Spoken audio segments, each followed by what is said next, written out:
සුබ දවසක් හැමෝටම. හැමෝම හොඳින් නැති කියලා හිතනවා. අද මම ඔයාලට අරන් ආවේ ගොඩාක් වටිනා වීඩියෝ එකක්. හැමෝම ගොඩාක් දවසක ඉඳලා මේ වීඩියෝ එක ඉල්ලුවා. මම මීට කලින් දාපු බෑග් සම්බන්ධ වීඩියෝ එක බලලා හැමෝම ඉල්ලුවා ඒ බෑග් එක මහන විදිය දාන්න කියලා. ඉතින් මම අද ඔයාලට ඒ වීඩියෝ එක තමයි අරගෙන ආවේ. හැමෝම මේ බෑග් එකට කියන්නේ අලි බෑග් එක කියලානේ. අපි බලමුකෝ අලි බෑග් එක මහන්නේ කොහොමද කියලා. මේ බෑග් එකට අලි බෑග් එක කියලා හඳුන්වන්නේ හැමෝම මේ බෑග් එක වැඩිපුරම තියෙන්නේ අලියන්ගේ රූප. ඒ නිසා තමයි අලි බෑග් එක කියලා කියන්නේ. තව පෙරහැරේ යන ඇතුන්ගේ රූප කීපයක්ම තියෙනවා. මොනර රූප, තේදලු නෙලන නඳුන්ගේ රූප, අය නෙළුම් කුළුමනේ රූප, බස්සන්ගේ රූප, සීගිරිය, මිරිස්ස, නයින්නාච්, වික්ටෝරියා ඩෑම් එක මේ වගේ අපේ රටේ ප්‍රසිද්ධ ස්ථාන ගොඩක රූප මේ බෑග් සඳහා නිර්මාණය කරලා තියෙනවා. මේ බෑග් එක ගොඩාක් ඉඩ තියෙන බෑග් එකක්. ඒ වගේම මේක ඉතා ලස්සන රූප තමයි තියෙන්නේ. මේ රූප වලට ගොඩක් විදේශිකයන් කැමතියි. මිරිස්ස පෙරළ තීරය පෙන්වන රූපයක් තියෙනවා. ඒක ගොඩාක්ම ලස්සනයි. මොකද ඒ වගේ ඒවා අනිවාර්යයෙන්ම විදේශිකයෝ ඉලක්ක කරලා අපිට විකුණන්න පුළුවන්. ඉතින් එයාලා මේවට හරි කැමතියි. මම මේ බෑග් එකට අවශ්‍ය වෙන ද්‍රව්‍ය ඔක්කොම කලින් වීඩියෝ එකේ පෙන්නුවා. ඔයාලා අවශ්‍යයි මේ වීඩියෝ එක බලන්න. මම මහන හැටි මේ වීඩියෝ එකෙන් කියලා දෙනවා. ඔයාලා මගේ කලින් වීඩියෝ එකත් බලන්නකෝ. එතකොට ඔයාලට අදහසක් ගන්න පුළුවන් වෙයි. මම කෙටියෙන් කියන්නම් අවශ්‍ය ಜಾති ටික. බෑග් එක සඳහා මුද්‍රිත රෙදි කොටස් 1යි. ඒ හා සමානම පිටිපස කොටසට අමුරෙදි කොටස් 1යි. ඒ වගේම ලයිනින් කොටස් 2යි. ෂිපර් 2යි. ෂිපර් හෙඩ් කොටස් 2යි. ඒ වගේම හැන්ඩල් කොටස් 2යි. මේ ෂිපර් කොටස් දෙක ගන්නකොට ලොකු ෂිපර් කොටස බෑග් එකේ මුද්‍රිත රෙද්දේ පළලටම ගන්න. අනිත් ෂිපර් කොටස කුඩාවට ගන්න. ඒක Tamanට අවශ්‍ය පොකට් එකේ ප්‍රමාණයට තමයි ඒක ගන්න ඕනේ. ෂිපර් එක දෙපස කොටස සඳහා බෑග් එකේ පිටුපසට භාවිතා කරන රෙදි වලින්ම කොටසක් ගන්න ඕනේ. අඟල් 2කමාරක් පළලට මුද්‍රිත රෙද්දේම දිගට රෙදි කොටස් 2ක් අවශ්‍යයි. හැන්ඩලය රඳවා ගැනීම සඳහා ලොකු රින් කොටස් 4ක් සහ පොඩි රින් කොටස් 4ක් අපි භාවිතා කරනවා. මේ බෑග් එකේ ලයිනින් එක සඳහා මම පාවිච්චි කරලා තියෙන්නේ ටැපටා කියන මැටීරියල් එක තමයි. තමන් කැමති එකක් භාවිතා කරන්න පුළුවන්. සමහර අය ක්‍රැම්බෙල්ලා මැටීරියල් එක පාවිච්චි කරනවා. හැබැයි ඒක කල්පවැටම අඩුයි. ඒ වගේම ටැපටා භාවිතා කරත් ටැපටා එකේ හොඳම එක තමයි පාවිච්චි කරන්න ඕනේ. නැත්තම් ටික කෑලියක් යනකොට වියකිලා ඉරෙන්න බලනවා. ටැපටා එකේ හොඳම මැටීරියල් එක තමයි භාවිතා කරන්න ඕනේ. ඔයාලා දන්නව ඇතිනේ අපි කඩෙන් බෑග් එකක් ගෙනාවත් හොඳ ගාණක් දීලා ගන්න බෑග් එක පාවිච්චි කරලා තියෙන හොඳ ටැපටා රෙද්දක් තමයි. මොකද මේ නැත්තම් බාල බෑග් එකක් ගත්තොත් ඒකේ තියෙන්නේ බාල ටැපටා රෙද්දක් තමයි දාලා. ටැපටා කියන්නේ ලයිනින් සඳහාම එන මැටීරියල් එකක් තමයි. මොකද ඒක දාලා තමයි ඕනම බෑග් එකක් අපේ හෑන්ඩ් බෑග් එකක් මහන්නේ. මම මේ නිර්මාණය කරන්නේ මේ බෑග් එකේ පිටිපස කොටසේ පොකට් එක තමයි. මම මේ රෙදි කොටස දෙකට නමලා මැද ලකුණු කරගත්තා. මැද ලකුණු කළා ඉහළ ඉඳලා පල්ලෙහාට සෙන්ටිමීටර් 12ක් ලකුණු කරා. 12ක් ලකුණු කළා ආය සෙන්ටිමීටර් 20ක් තමයි මේ පොකට් එකේ දිග තියෙන්නේ. ඒ සෙන්ටිමීටර් 20 පල්ලෙහාට සෙන්ටිමීටරය ලකුණු කරලා කොටුවක් ගහ ගන්නවා. ඒ කොටුව ගහගෙන ඒ කොටුවත් සෙන්ටිමීටර් භාග වෙන්න දෙකට වෙන් කර ගන්නවා. ඊට පස්සේ ඉරක් ගහලා වෙන් කරගෙන එක කතරම් කපා ගන්නවා. කපාගෙන ඊට පස්සේ ඒ ටික හොඳට අපි අයන් කරගන්න ඕනේ මේ වගේ.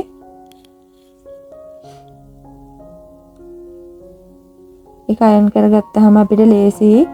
අයන් කළා අපි හොඳම ගම් එකක් වෙන්න ඕනේ. සාමාන්‍ය ගම් එකකින් මේ නැමිච්ච කොටස් ටික ගම් එකකින් අලව ගන්න ඕනේ. රෙදි සඳහාම භාවිතා කරන ගම් එකක් ගන්න. ගොඩාක් ඕනවට වැඩිය ඇලවෙන ගම් ගන්න එපා.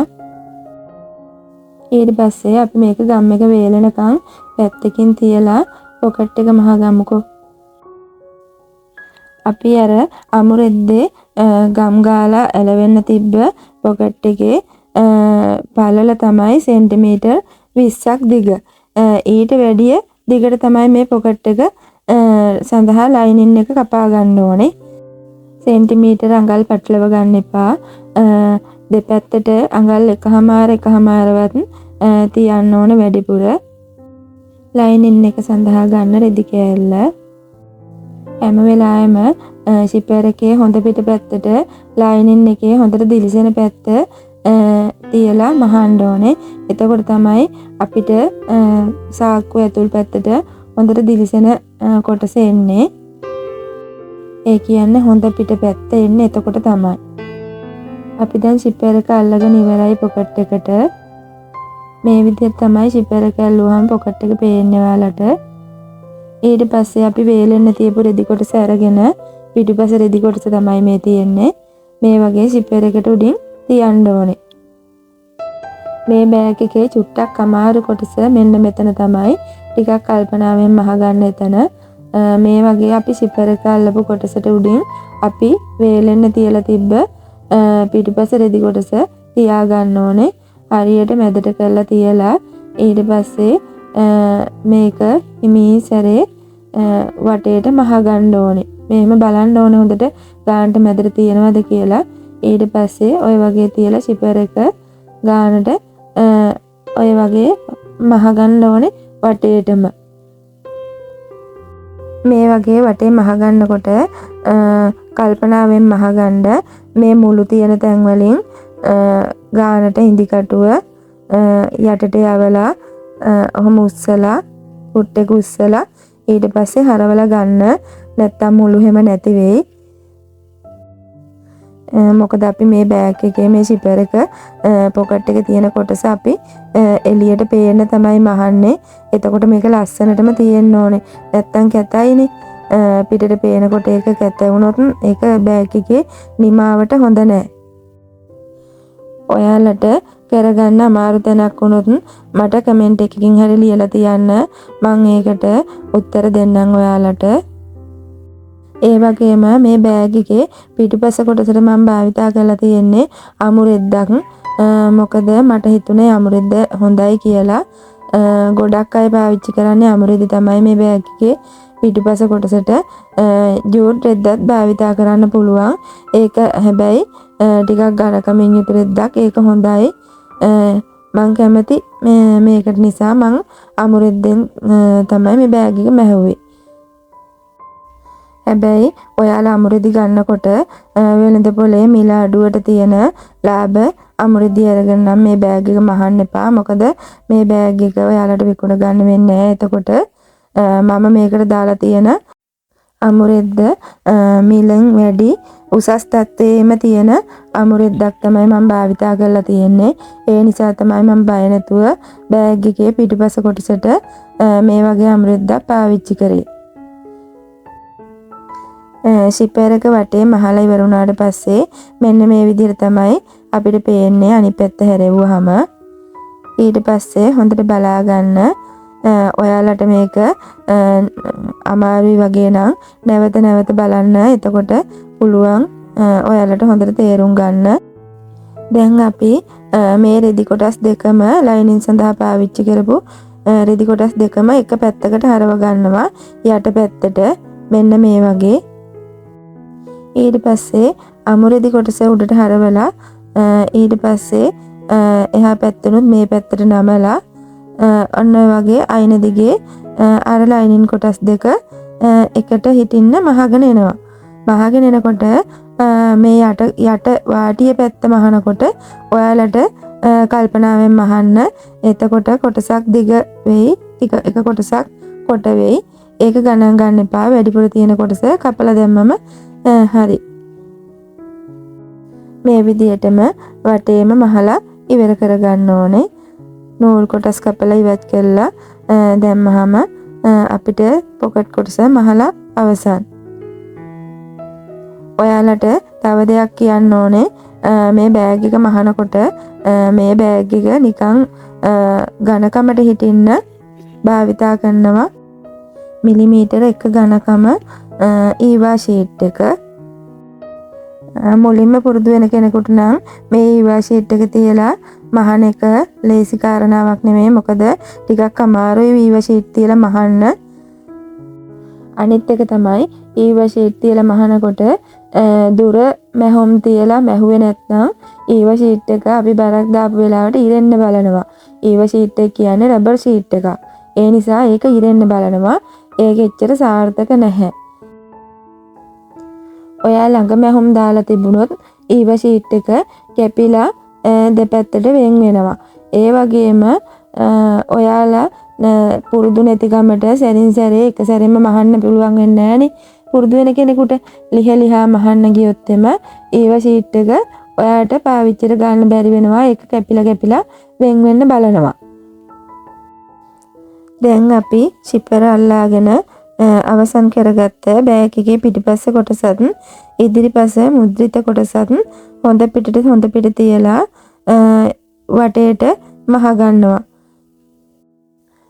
මට කියන්න අමතක වුණා මේ බෑග් එකේ පොකට් එක ගන්නකොට ඔයාලට අවශ්‍ය ප්‍රමාණයක් පොකට් එකේ ගැඹුර ගන්න පුළුවන්. පොකට් එකේ උස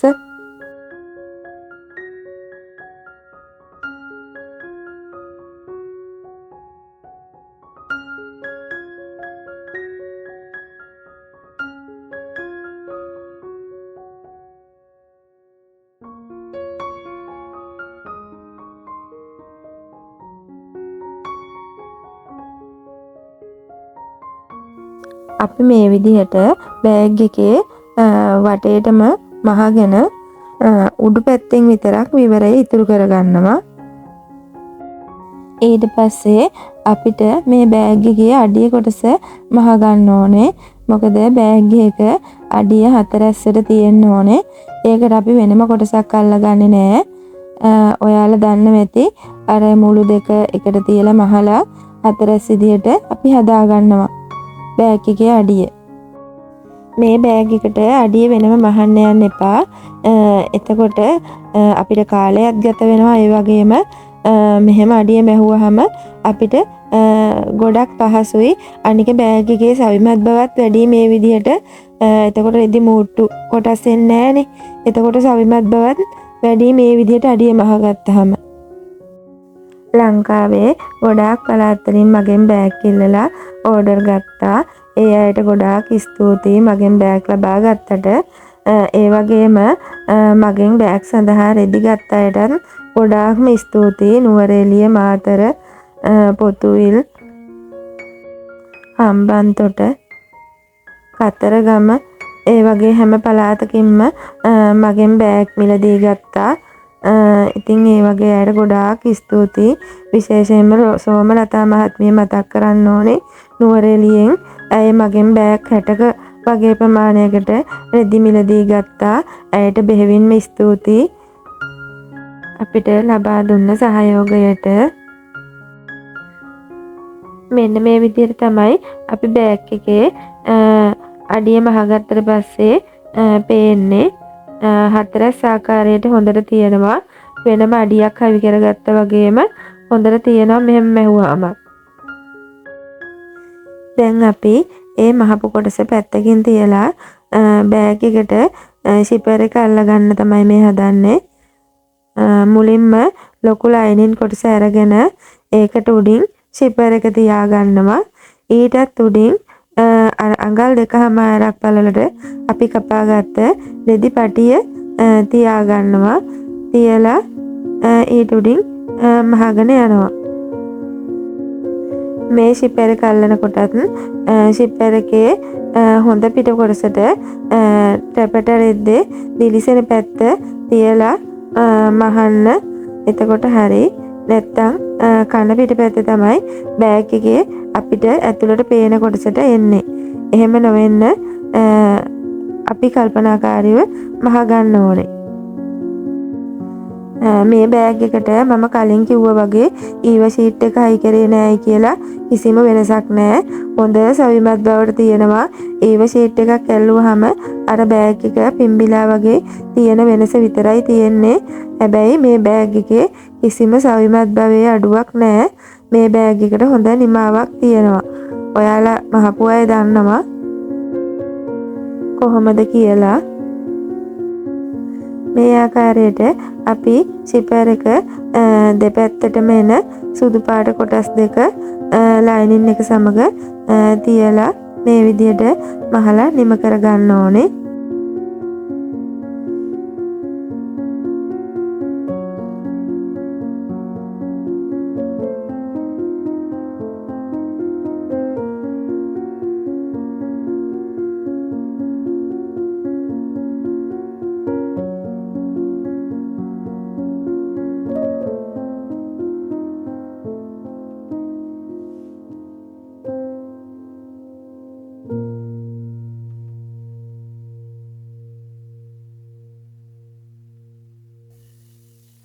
මේ බෑග් එක අපෙන් ගොඩක් මිල්ලන්නේ කැම්පස් යන ළමයි, A level කරන ළමයි, O level කරන ළමයි, ඒ වගේ ලොකු අය තමයි ඉල්ලන්නේ.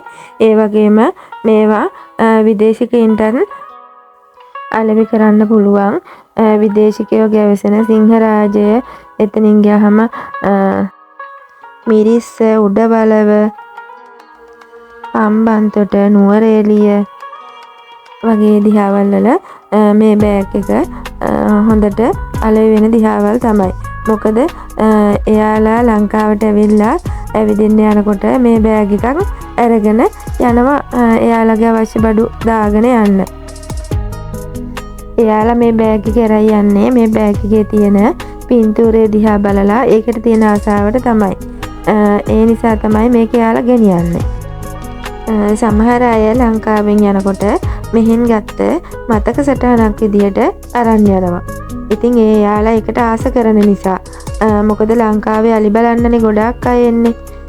අලි බලන්න, ඒ වගේම අපේ ලංකාවේ තියෙන පැරණි ස්ථාන බලන්න තමයි ඒගොල්ලන් එන්නේ. ඉතින් ඒ වගේ අය මේ බෑග් එකක් දැක්කහම, මේ වගේ රූපයක් දැක්කම ඒකට ආසාවෙන් මේ බෑග් එක අරන් යනවා. ඉතින් අපි දැනගන්න ඕනේ මේ වගේ දෙයක් විකුණ ගන්නකොට හරි තැන බලලා විකුණන්න. දැන් ඉතින් ඔන්න බලන්නකො මේ වගේ අපි අර පැටි දෙක අල්ලගත්තට පස්සේ පැටි දෙකට උඩින් මෙහෙම අයින දිගේ වහගෙන යන්න ඕනේ. ඔයාලට මේක බලාගෙන ඉන්නකොට තේරුම් ගන්න පුළුවන් මේ වගේ අයින දිගේ ලස්සනට මහගෙන යන්න ඕනේ. ඇද කරන්න නැතුව මහන්න.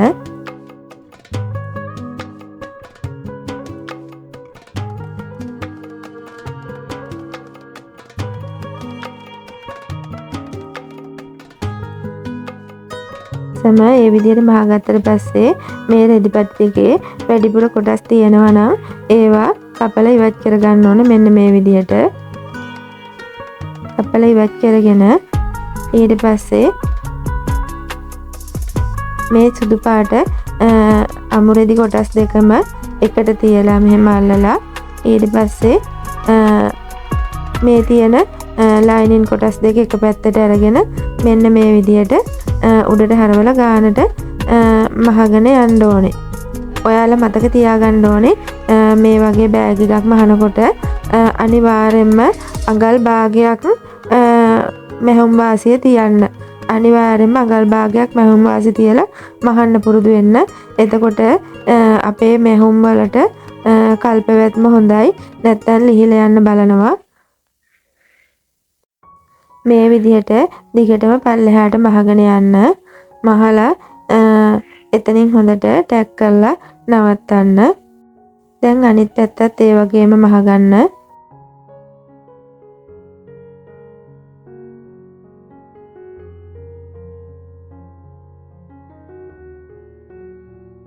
මහගත්තට පස්සේ මෙන්න මේ විදිහට තමයි පේන්නේ. මෙහෙම සිපර් එක හොඳට තියෙනවා. මේ විදිහට තමයි තියෙන්නේ මහගත්තට පස්සේ. මේ ලයිනින් කොටසේ දෙපස පමණයි මහගත්තේ. අඩිය මහගත්තේ නැහැ. අපි කලින් මහලා ඉවර කරගත්ත බෑග් එකේ උඩ කොටස මෙන්න මේ වගේ සිපර් එක ඇතුලෙන් ලයිනින් එක ඇතුළට ඇතුල් කරන්න ඕනේ. ඇතුල් කරලා මේ මැහුම් දාරවලට ගානට තියලා වටේට මහගෙන යන්න ඕනේ. අනිත් එක තමයි මේ බෑග් එකේ හැන්ඩල් එක මහනකොට සිදුරු දෙකක් විදින්න තියෙනවා. ඒ සිදුරු දෙක අපි මැෂින් එකක් ආධාරයෙන් තමයි ඒ රින් කොටස් සවි කරගන්නේ. ඒක අනිවාර්යෙන්ම මැෂින් එකකින් තද වෙනකොට ඒක හොඳට තද වෙලා හිටිනවා.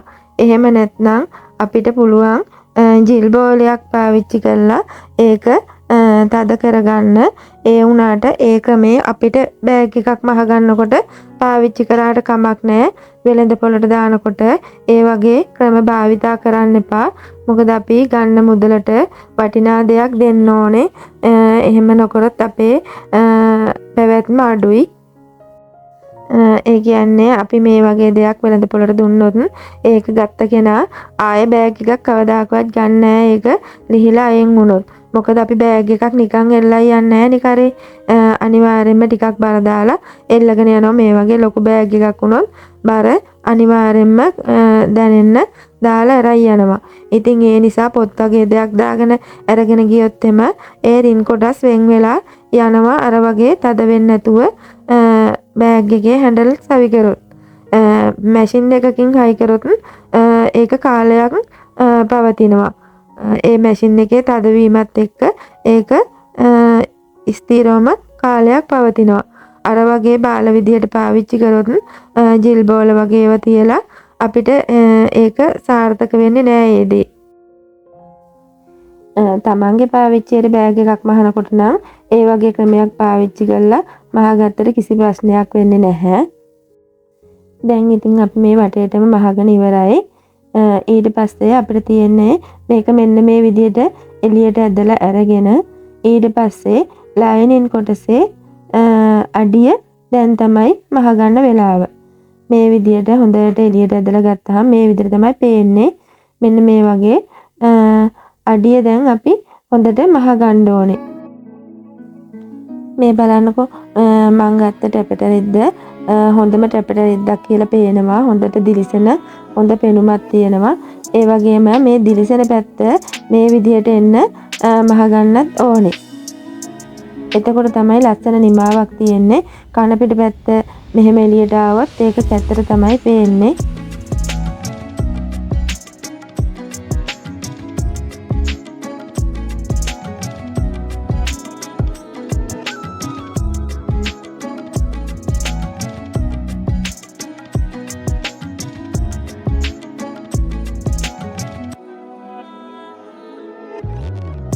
ඉතින් යාළුවනේ මේ වීඩියෝ එක වටිනවයි කියලා හිතෙනවා නම් මාව සබ්ස්ක්‍රයිබ් කරන්න අමතක කරන්න එපා. එතකොට ඔයාලට අලුත් වීඩියෝ එකක් දැම්ම ගමන් බලා ගන්න පුළුවන්. ඒ වගේම ලයික් එකක් දාගෙන යන්න. ඔයාලගේ ආදරණීය කමෙන්ට් එක යටින් ලියාගෙන යන්න අමතක කරන්න එපා. මේ වීඩියෝ එකේ මොනවා හරි අපහැදිලි තැනක් තියෙනවා නම් අනිවාර්යයෙන්ම කමෙන්ට් එකක් දාගෙන යන්න. දැන් අපේ බෑග් එකේ ලයිනින් එකේ යට කොටස මූට්ටු කරගෙන ඉවරයි. ඊට පස්සේ මේ ලයිනින් කොටස අපි බෑග් එක ඇතුළටම ඇතුල් කරනවා. මෙන්න මේ විදිහට ඇතුල් කරලා ඉවර වෙලා ඔයාලට පේනවා මේ සිපර් එක දෙපැසට කොටසක් තියෙනවා. අඟල් 2.5ක් කියලා මම කිව්වේ. එන්නේ කොටසක් බෑග් එක ඇතුල් පැත්තටම තල්ලු කරන්න ඕන මෙන්න මේ වගේ. මෙහෙම ඇතුල් පැත්තට මේක හරවලා ඊට පස්සේ ඒකත් වටේට මහගෙන යන්න ඕනේ. මේ වීඩියෝ එකේ ඔයාලට පේනවා. එතකොට තේරුම් ගන්න පුළුවන්.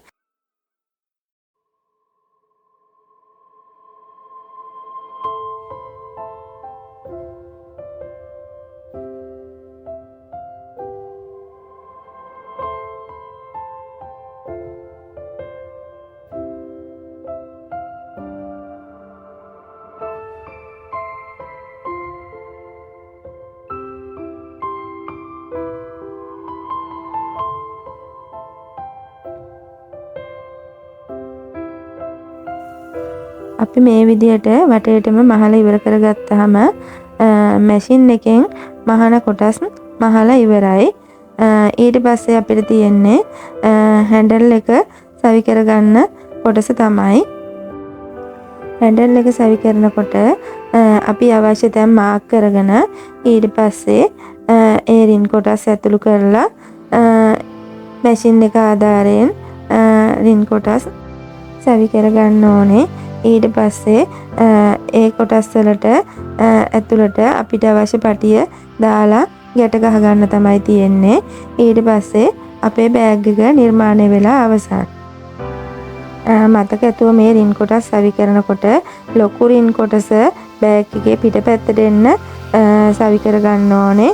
ඊට පස්සේ ඒ කොටසට තමයි චූටි රින් කොටස ඇතුල් පැත්තෙන් ඇතුළු කරන්නේ. ඒ ඇතුළු කරනකොටත් පොඩි රින් කොටසේ නිකන් ඇතුළට නිරාගිය කොටසක් තියෙනවා. ඒක බෑග් එක පැත්තට හරවලා තමයි සවි කරගන්න ඕනේ. වීඩියෝ එක නම් ටිකක් දිග වැඩි වුණා. ඒ වුණාට මුකුත් හිතන්න එපා. ඔයාලට පැහැදිලිව කියලා දෙන්න ඕන නිසා තමයි ඒ විදිහට කරන්න උනේ. මේ වීඩියෝ එක බලලා ඔයාට අනිවාර්යයෙන්ම හොඳටම බෑග් එක මහගන්න පුළුවන්. මගෙන් බෑග් වලට රෙදි ගත්ත අයත් නැති අයත් ලංකාව පුරාම හැම තැනම ඉන්න කෙනෙක්ට මේ වීඩියෝ එක බලලා ඔයාට දෙයක් කරගන්න පුළුවන් කියලා මම හිතනවා. මේ වීඩියෝ එක බලනකොට ස්කිප් කරන්න නැතුව බලන්න. නැත්නම් තනින් බලලා ආයේ මට මැසේජ් දාන්න එහෙම කරන්න එපා. මොකද වැඩ තියෙනවනේ. ඒ නිසා හොඳටම බලලා තේරුම් ගන්න. තේරුම් අරගෙන බැරිම තැනක් වුණොත් මට WhatsApp මැසේජ් එකක් දාන්න. මම නම්බර් එක දාලා තියන්නම්. වැඩ ගොඩාක් අතර තමයි මේ වීඩියෝ එක කළෙත්. ඒ නිසා ඒ විදිහට කරන්න. මේ බෑග් එක මහනකොට නම්බර 16 ඉන්දි කටුව පාවිච්චි කරන්න. ඒ වගේම මම නම් මේ මැහුවේ නම්බර 50 නූලෙන් 75 85 වගේ නූල් භාවිතා කරන්න පුළුවන් මහන්න. 50න් මැහුවත් අවුලක් නෑ. ඒ විදිහට ඉතින් ලස්සන බෑග් එකක් මහගන්න. ඒ වගේම වෙළඳ පොළ හොයාගන්න ඔයා දක්ෂ වෙන්න ඕනේ. ඉල්ලුම තියෙන තැනට තමයි අපි මේක ලබා දෙන්න ඕනේ. නැතුව අපේ ගෙදරට ඇවිල්ලා කස්ටමර්ලා ගෙනියන්නේ නැහැ කවදාකවත්. ඒ නිසා ඒ තැන තමන් හදාගන්න උත්සාහවන්ත වෙන්න. ඉතින් හැමෝටම ජය ප්‍රාර්ථනා කරනවා. මම අලුත් වීඩියෝ එකක් අරන් ඉක්මනින්ම එන්නම්. හැමෝම පරිස්සමින් සතුටින් ඉන්න. හැමෝටම තෙරුවන් සරණයි.